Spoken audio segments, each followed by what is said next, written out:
We're about to see an amazing celestial change from high above. We're 22 days away from the Great American Eclipse. Can you believe it? Wow. Very exciting. And in fact, parts of the country from coast to coast will go dark and will also have some big economic impacts. So joining us right now to talk about it this morning is our business weather analyst, Paul Walsh. Good to see you this morning, Paul. Good morning, Kelly. So we're so excited about this event, obviously. So how are some people turning this event into a cash cow? Well, yeah, Kelly, I really haven't been paying as close as attention as I probably should have to this event, but it's really massive from an economic perspective. There's two basic impacts from it. The biggest one will be, as you noted, the economy related to tourism and something called eclipse chasers, which I didn't even know was a thing, but apparently it is, and it's a really, really big thing. There'll also be an impact on solar power, but that won't be as big of an impact.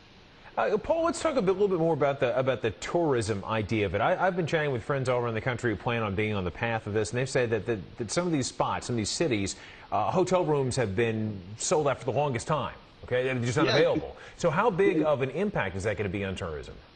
It's massive, Reynolds. And again, I didn't realize this until I started looking into it. But to give you some perspective, in 1991 in Mexico, they had a total eclipse, and the Mexican government actually had to shut the border down because there's so many tourists coming into Mexico. Wow. I used to be stationed at Fort Campbell, Kentucky, with the 101st Airborne Division Air Assault. And right outside of Fort Campbell is a town called Hopkinsville. Hopkinsville is actually ground zero for the eclipse. Typically in Hopkinsville, there's about 30 to 35,000 people. They're expecting 250,000 people, 250,000 people, to be there for that 2 minutes and 40 seconds of glory. I understand there's a safety aspect to this too, Paul. What are some of the concerns that we could see? Yeah, you're right. So imagine if the power goes completely out and all of a sudden for 2.5 minutes you can't see anything in the middle of the day.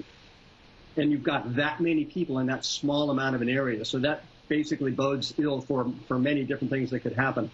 To put that again into perspective, in Oregon, they're actually calling out the National Guard to be prepared to provide support and services during that event. Because of all of the people that are there and because of the fact that we're going to be seeing it get dark, really, even though it's a short period of time, that many people combined with that kind of event could lead to a lot of accidents and a lot of things happening that will require law enforcement. Paul, super fast, the solar power industry, what kind of impact could this eclipse have there? Well, you know, in California, there's a massive install of solar power. They're expecting anywhere from 50 to 75% of that solar power to be negatively impacted. In other words, we're turning the sun off for a portion of the day, so all of that power is going to go away.